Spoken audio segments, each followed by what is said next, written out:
Hello, welcome back to DungeonBot Entertainment. Today's episode is about race. Dungeons & Dragons is a game with limitless possibilities. Each player is able to pick one of 9 races. Don't be fooled by stature and looks. Each race has very specific features that can help turn the tide of battle, aid in persuasion, or even help keep your character alive. For starters, the Dragonborn. Its physical appearance is that of its namesake and its ancestors, of the dragons.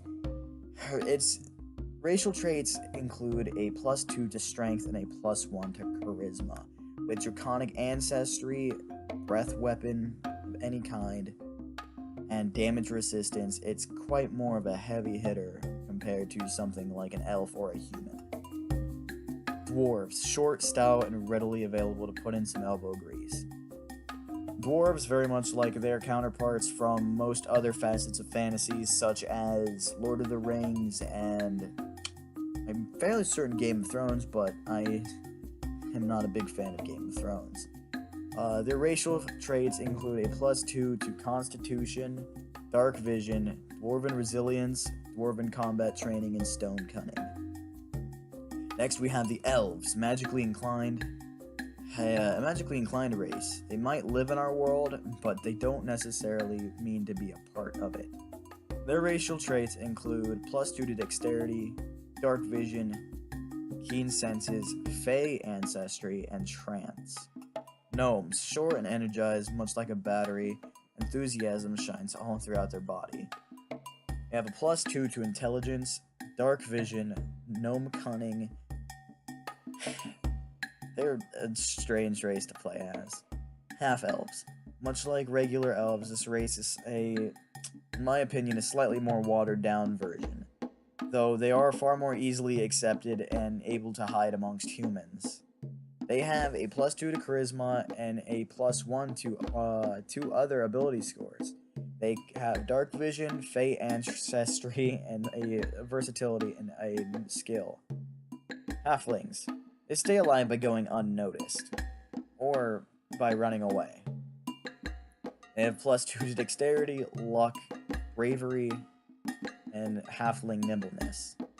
A half-orc. The child of a strange relationship, or in a lot of cases, it's hard to level it, but they're more common than not from a human and a half-orc. Or a full orc. They have +2 to Strength, 1 to Constitution, Dark Vision, Menacing, Relentless Endurance, Savage Attacks. They, much like Dragonborn, are a heavy hitter. Humans. A versatile race that is perfect for any situation, unless humans aren't welcome. In a lot of cases, your DM will have their world or the world set up to be welcome to certain races and not welcome to others. Racism's a thing in D&D, and that's unfortunately very bad. But it adds quite a bit of thought to how the players react to this situation. They have a +1 to all ability scores and earn an extra language. Not much compared to the other races, but like I said, they're versatile for any situation. Next, we have Tieflings or Tieflings, depending on your pronunciation of the word. They resemble demons and devils. They have a +2 to Charisma, +1 to Intelligence, Dark Vision, Hellish Resistance, Infernal Legacy. Now, I'll provide a few examples of what class to use with each race, but I don't want these to be misconstrued, as these are my personal opinions.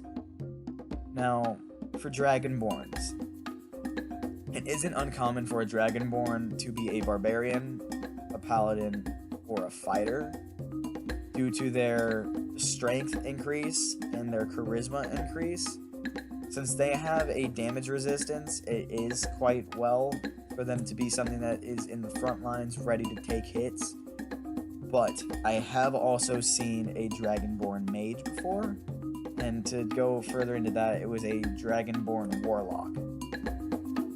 It made it to about level 3 before I think my player lost the sheet. Now, dwarves. A dwarf is a strange creature due to its +2 to Constitution. Uh, a paladin and a barbarian would be excellent suited for something of this due to their resilience and combat training. I haven't seen much other uses for dwarves because they're kind of clunky. Elves, more often than not, I'll see an elf being a mage class, a warlock, wizard, sorcerer. I have seen a cleric and I think a druid, though it isn't uncommon for them to go into ranger and monk, though the heavier hitting classes such as barbarian and fighter, I don't see a lot of those. Gnomes are, like I said previously, they're quick little bastards. With their +2 to intelligence and their cunning, a gnome rogue is very, very commonplace. Outside of that, I don't think I've seen anything other than bard for a gnome, but that was once. Half elves, much like humans, are versatile and can go into anything, though I would stick closer to something with persuasive abilities due to the +2 in charisma. A halfling normally goes for rogue, bard, or a fighter due to their dexterity increases. With a heavy dexterity lean and their luck ability, it is quite good to have a fast little halfling, especially with a bard, because someone gets hurt, you can zip over and heal them. I have seen on Critical Role a halfling monk. And a halfling monk with luck and the monk's evade ability, you won't necessarily be able to be hit by anything if your rolls are good. Half orcs. More often than not, I'll see a barbarian or a fighter. I have once seen a paladin. But dragonborn, dwarves, and half orcs, due to their sturdier stats, they're more often than not used for tanking and taking hits and dishing out hits, leaving the glass cannons, such as warlocks, wizards, and stuff, in the back. Humans, versatile. They can go into anything, dependent on how they distribute their stats. Tiefling. Charisma and intelligence, that would more likely put them to a warlock, though I have seen tieflings go wizard, monk, druid, and at once a fighter. Now, to go further in depth on the races, Dragonborn. Born of dragons, as their name proclaims, the Dragonborn walk proudly through a world that greets them with fearful incomprehension. Shaped by draconic gods or the dragons themselves, Dragonborn originally hatched from eggs of dragons as a unique race. Combining the best attributes of dragons and humanoids, some Dragonborn are faithful servants to true dragons, others form ranks of soldiers in great wars, though others still find themselves adrift with no clear calling in life. They manage to keep a sense of pride about their heritage. They're able to create self-sufficient clans, and if dependent on what your Dragonborn's ancestry is, you gain a bonus damage type with their weapon breath, or breath weapon. Black Dragonborn gain an acid type dragon breath, which is a 5x30-foot cone dex save. Blue dragons have lightning, 5x30-foot dex save. Grass have a fire, which is a 5x30 dex save. Copper also contain lightning, which is another 5x30 dex save. Copper has acid, which is also a 5x30 dex save. Gold produce fire, which is a 15-foot cone dex save. Green has a poison breath that is a 15-foot cone constitution save. Red dragons have a fire cone that is a 15-foot cone dex save. Silver is a cold damage type of a 15-foot cone constitution save. A white dragon, much like silver, almost exactly like silver, has a damage type of cold and has a 15-foot cone constitution save. To go further in depth on weapon breath, or breath weapon as it's called in 5th edition, you can use your action to exhale destructive energy.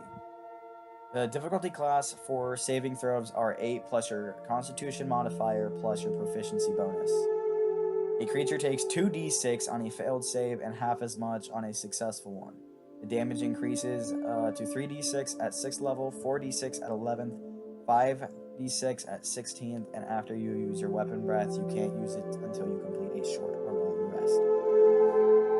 Your damage resistance is based upon what your draconic ancestry is, so see back to the list I provided earlier. Now, going through order again, we have dwarves. Dwarves are kingdoms rich in ancient grandeur, halls carved into the roots of mountains, the echoing of picks and hammers in deep mines and blazing forges, a commitment to clan and tradition, and a burning hatred of goblins and orcs. These common threads unite all dwarves.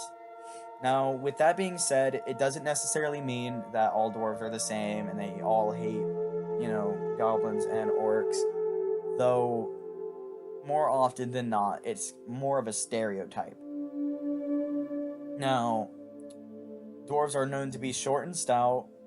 They stand way under 5 feet tall, and they're broad and compact, and nearly weigh as much as a human does, standing less than 2 feet a human.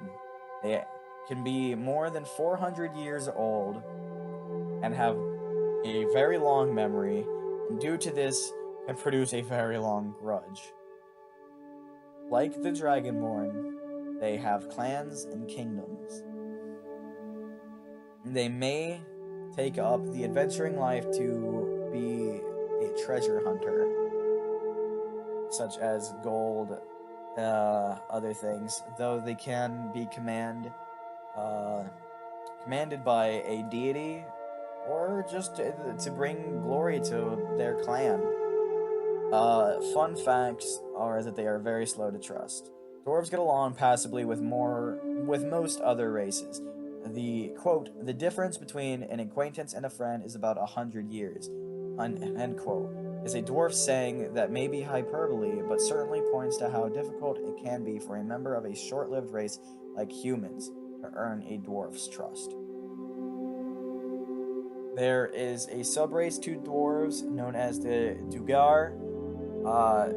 These are called gray dwarves and are vicious, stealthy slave traders who raid the surface world for captives, then sell their prey to other races in the Underdark. They do have innate magical abilities to become invisible and temporarily grow to a giant size. There's also another type of two more types of dwarf subraces, which are Hill Dwarves, which gives wisdom a +1, and your hit point maximum due to dwarven toughness increases by 1, and by 1 each time you gain a level. Mountain dwarves are far more sturdy and are accustomed to living in a difficult terrain. They gain a +2 to strength, and they have proficiency in light and medium armor. Now, I haven't personally played as a dwarf in-game before, but I'm looking forward to doing so because their stats are quite entertaining. Elves. I haven't played as an elf, but I have known many people who have. They are slender, graceful, and are able to live over 700 years, which gives them a far more and broad perspective on events that might trouble shorter-lived races like humans, such as wars and whatnot. They live in woodland realms, small forest villages, hidden amongst trees. They're quite strange.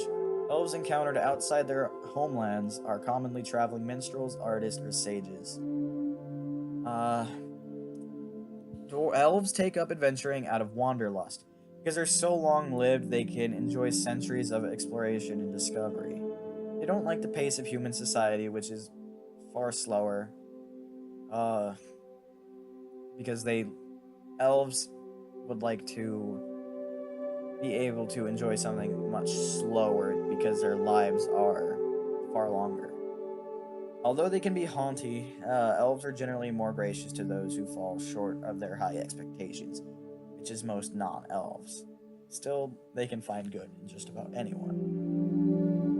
There are sub-races. There is the Wood Elf, High Elf, and Eladrin. The Drow elves are their own separate thing, but believe that their counterparts of surface-dwelling races are inferior, worthless except as slaves. The High Elves gain a +1 to intelligence, have proficiencies in long swords, short bows, and long bows. They gain a bonus cantrip from the Wizard spell list, and gain an extra language. Wood Elves gain a 1 to wisdom, have the same proficiencies in weapons and such from prior. Their base walking speed, however, is 35, and they can attempt to hide even if they are lightly obscured by foliage, heavy rain, falling snow, mist, and other natural phenomena. Now, Eladrin, or Ladrin, depending on the pronunciation, I'm not entirely certain, is a subspecies, subrace that was only original in the Dungeon Master's Guide. They earn a +1 to intelligence, same elf weapon training, but they earn a Fey step. You can cast the Misty Step spell once using this trait. You regain the ability to do so after a short or long rest. I haven't personally played as an elf, but as I stated, I know a few people who enjoy playing as elves, especially because of their natural take to magic. Gnomes. A constant hum of busy activity pervades the warrens and neighborhoods where gnomes form their close-knit communities. Louder sounds punctuate the hum. Crunch of grinding gears here, a minor explosion there, a yelp of surprise or of triumph, and especially bursts of laughter. Gnomes take delight in life, enjoying every moment of invention, exploration, investigation, creation, and play. They are quite vibrant.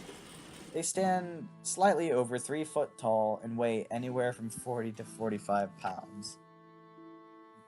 Their personality is writ in their appearance. Beard, wild hair, their clothes. It's quite different dependent on which gnome you're talking to. They live in bright burrows, in hilly woodland areas, though they can live underground, but tend to get more fresh air than dwarves do. They have a subrace of rock gnome, which gives their constitution +1. They have a advantage in history checks. They have proficiencies with tinkerer's tools, though deep gnomes earn a +1 to dexterity and live 200 to 250 years. Their alignment makes them more neutral, though they are very unlikely to take risks on behalf of others. The typical deep gnome is 3 to 3.5 feet tall, and can weigh from 80 to 120 pounds. They have superior dark vision. They have an advantage on dexterity stealth checks in rocky terrain. I, again, haven't played the gnome race often. Half-elves. I have a friend who plays half-elves consistently, much like I do for humans, but most of my humans have a varied personality. Now, they're of two worlds, elves and humans. They typically diverge between a diplomat or a wanderer. They make good ambassadors. Outside of that, there isn't much about them because they may be versatile, though their versatility is drawn back in the sense of a human. Though I do appreciate them because their of two worlds ability can play into a lot of effect, dependent on if you're in a human centralized environment or a more exposed environment. Halflings. The comforts of home are the goals of most halflings' lives. Find a place to settle in peace and quiet. Far from marauding monsters and clashing armies, a blazing fire and generous meal, fine drink and a conversation are something they'd much rather have. Though most halflings live out their days in remote agricultural communities, others form nomadic bands that travel constantly, lured by the open road and a wide horizon to discover the wonders of new lands and peoples. But even these wanderers love peace, food, hearth, and home. Though home might be a wagon jostling along a dirt path or a raft floating down a river. Much like dwarves and gnomes, these are very short creatures. They typically weigh from 40 to 45 pounds and can be about 3 feet tall. They're very kind and curious and are able to blend into a crowd very well.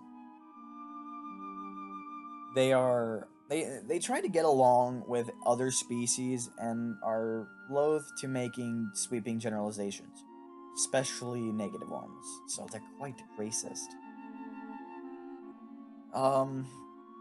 There are two types of halfling subspecies. There's Lightfoot, which gains a +1 to charisma, and they are able to hide if they're obscured by a creature that is at least one size larger than you. Stout halflings earn 1 to constitution, but have resistance or advantage on saving throws against poison, and you have a resistance against poison damage. Halflings are quite useful, though I don't necessarily like them. Humans, I don't believe that I need to go too far in depth on this, though there is one thing that I will go in depth on. Humans are much like us. They have a broad spectrum, from anywhere from 5 foot to over 6 foot, anywhere from 125 to 250 pounds. They're just a very variant race.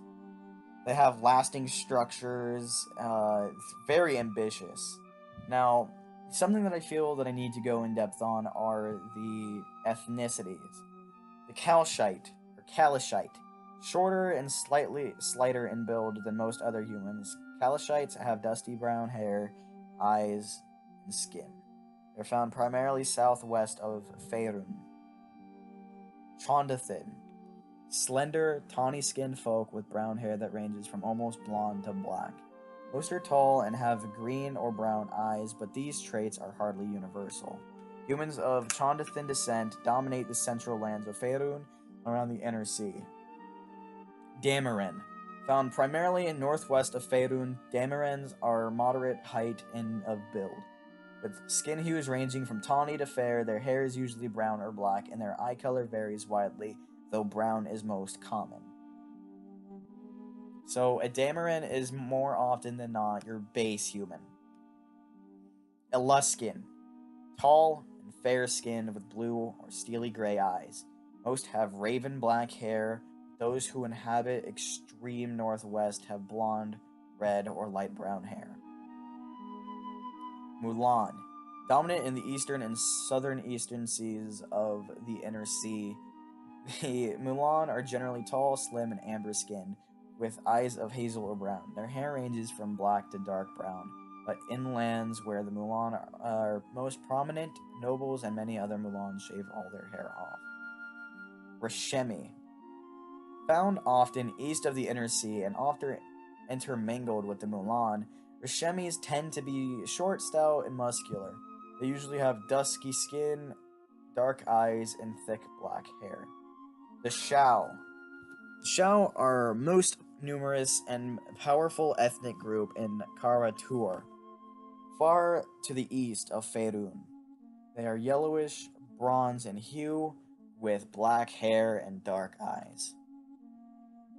Shao surnames are usually presented before the given name, such as Kung Lao or Wan Chi.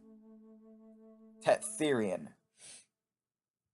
Widespread along the entire Sword Coast at the western edge of Faerun, Tetherians are of medium build and height with dusky skin that tends to grow fairer the farther north they dwell.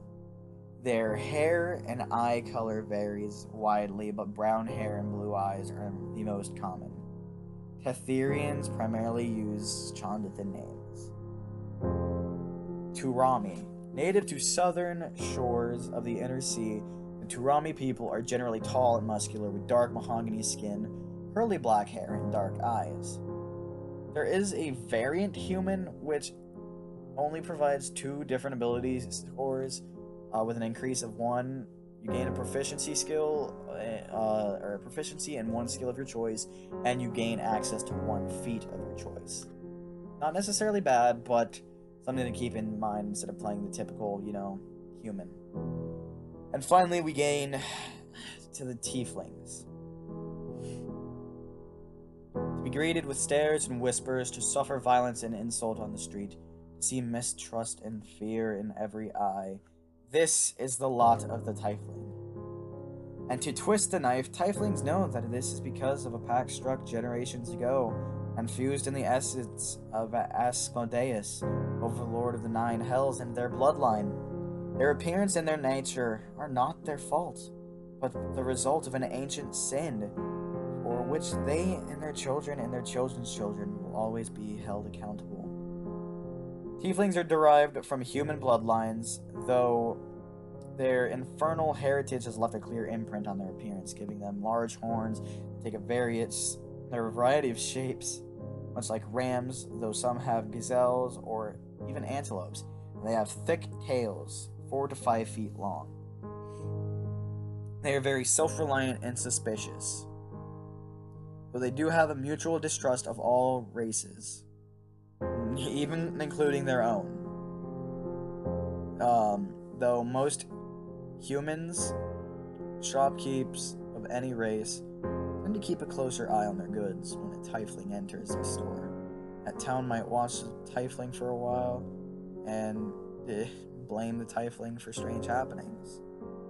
Though the reality of a tiefling's bloodline doesn't affect his or personality to any degree. It's a strange thing, but if I helped anybody with added information on races, I am very grateful to be able to help you with that. If you have any requests or ideas for the next video, please put them down below. Since I got the 5th edition base races out of the way, I think I will go to the supplement ones and races that aren't typically made by players and more picked by DMs. But I will be getting to those in a future video. Like I said, please, if you have ideas, make sure to put them in the comments below, and I'll try to get back to you. Thank you. Have a wonderful evening, and thanks for checking out Dungeon Bot Entertainment.